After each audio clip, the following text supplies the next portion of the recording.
संजय, अब मुझे थोड़ा ये समझाइए, दर्शकों को भी ये समझाइए। 543 सीटों की मतगणना होगी 4 जून को, शाम तक आंकड़े आ जाएंगे। ऐसा कभी हुआ है कि भाई चुनावी नतीजे ना, अभी ये टेंटेटिव फिगर है, असल आंकड़ा हम 2-3 दिन बाद या 4 दिन बाद या 11 दिन बाद देंगे, तब जीत का सर्टिफिकेट दिया जाएगा। भाई आंकड़ा है, टेक्नोलॉजी है। जब 8-10 घंटे में आप हार और जीत तय कर सकते हैं, तो 10 घंटे में, 12 घंटे में मैं ये समझ सकता हूं कि 5 बजे टेंटेटिव फिगर आएगी, 7 बजे भी आएगी, क्योंकि लाइनें भी लगी होती है। 6 बजे तक भी मतदान हो रहा था बहुत सी जगह, तो लोग लाइनों में खड़े हैं, तो वो 7 भी बज गए, कहीं 7:30 बज गए। तो 10 बजे बता दो भाई आंकड़ा, या सुबह 8 बजे बता दो। 11 दिन बाद क्यों बताओगे? फिर तो चुनावी नतीजे ये 8 घंटे या 10 घंटे में कैसे आ जाते? नहीं संदीप, आप ठीक कह रहे हैं कि दो चीजें हैं।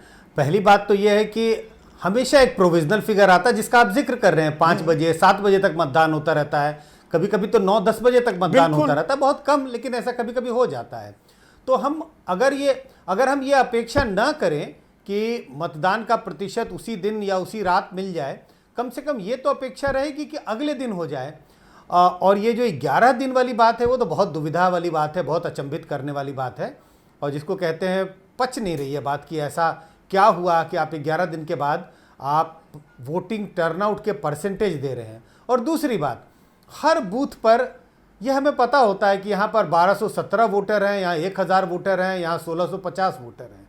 और गिनती कैसे होती है कि भाई 1650 वोटर थे, वोट देने वाले आए 712 उदाहरण के तौर पे, और हर बूथ पर इसकी गिनती होती है और वही आंकड़ों, वही नंबर्स को जोड़ा जाता है और उससे परसेंटेज निकलता है। लेकिन परसेंटेज आप बिना नंबर्स के कैसे अराइव करेंगे? ये तो मुझे समझ में नहीं आ रहा है कि आप नंबर देने की स्थिति में नहीं है, लेकिन सीधा परसेंटेज देने की स्थिति में है। भाई नंबर तो पता होंगे ना, जो प्रभु भी कह रहे थे। ईवीएम जब वो सील की जाएगी तो बाकायदा ये तो होगा इस ईवीएम में कितने वोट, कितने मत कैप्चर हुए हैं, ये तो आंकड़ा होगा ना। उस आंकड़े को ही तो जोड़ना ही तो है। बिल्कुल, नहीं बिल्कुल, ये तो बहुत बेसिक है कि सिर्फ परसेंटेज में नहीं, उसके एक्चुअल जो नंबर्स है उस पर तो बात होनी ही चाहिए। अगर नहीं बात होगी तो कैसे पता चलेगा मत कितने पड़े? और परसेंटेज अराइव ही किया जाता है एक्चुअल नंबर से, तो उसके बिना तो बिल्कुल मतलब आधा अधूरा लगता है। और निश्चित रूप से ये भ्रमित करने वाला या चौंकाने वाला, या आप यूं कहें संदेह पैदा करने वाली स्थिति है।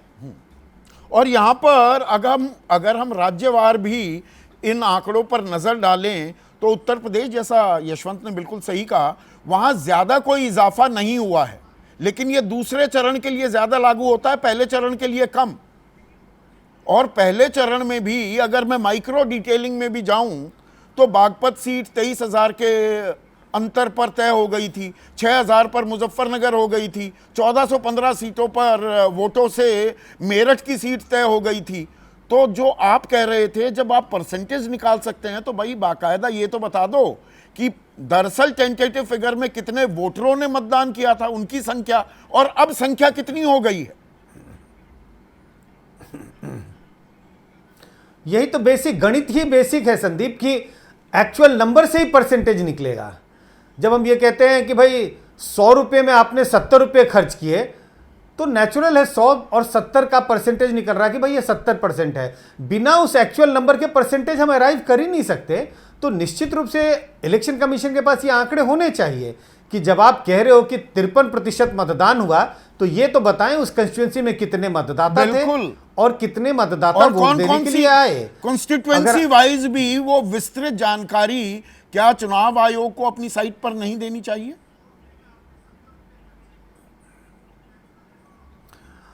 ये बहुत बेसिक है, इसके बारे में तो कोई चर्चा भी नहीं होनी चाहिए कि देनी चाहिए कि नहीं चाहिए।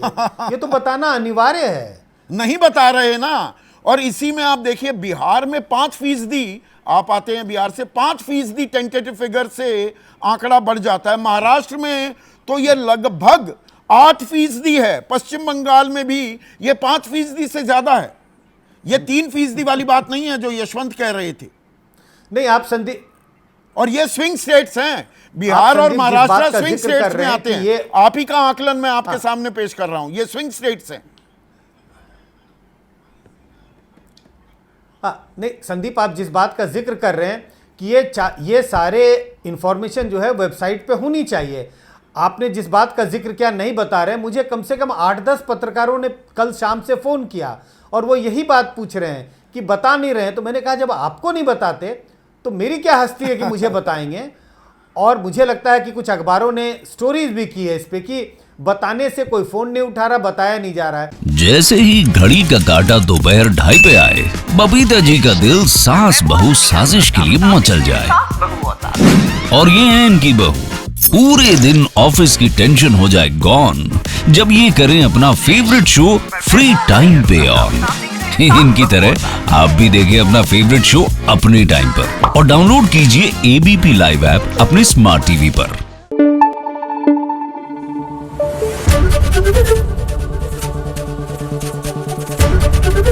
एबीपी न्यूज आपको रखे आगे।